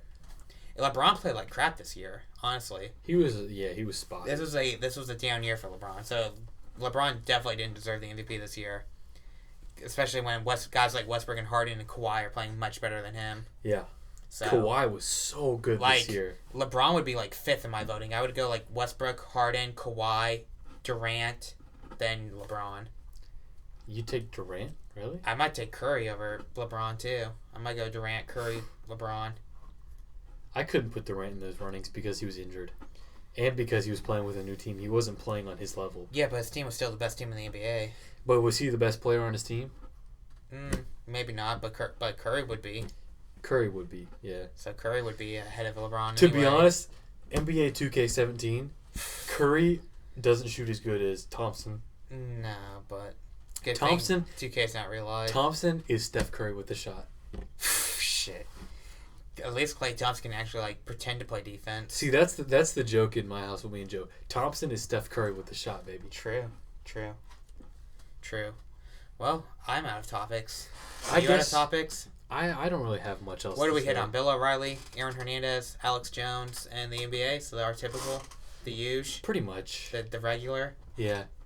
Yeah. One thing that what I was thinking about, we have to have our thing, What? We should be invested in one thing, The Hornets are a local team. I wouldn't say get invested in the Hornets because screw that. But we need to have one thing that we both can get into, and it's not going to be Panthers football or Hornets basketball. That's tough. Could be Buccaneers football. I don't know. They're on HBO Hard Knocks this year. The Bucks. Because I don't really care about football. Let's go Bucks. Dude. Hot take right before we end the show: the Tampa Bay Buccaneers are going to make the Super Bowl. They're going to lose the Super Bowl. They're going to make the Super Bowl because the last 2 years have been an NFC South team. Yeah. The Panthers 2 years ago, Falcons last year. Yeah. So we're going to continue the tradition, come out of nowhere, win the division, win the conference, go to the Super Bowl, and lose in some ridiculous fashion. All right. So yeah, hot take. I guess we'll take that. All right. I guess that's it. Peace out. Oh yeah, hold on. Did you end it yet? No. Oh, okay. Go ahead and follow the Twitter account at WTP Podcast. Yep. On Twitter. WTP Cast. Look it up on YouTube. Podcast. Share it with your friends. And you can follow our personal accounts too at JaredFleeger88 and at JankFart. Yeah. Facebook too. What's the Point Podcast? Yeah, sure, absolutely. So many ways. Share with everybody that you think might care. Peace.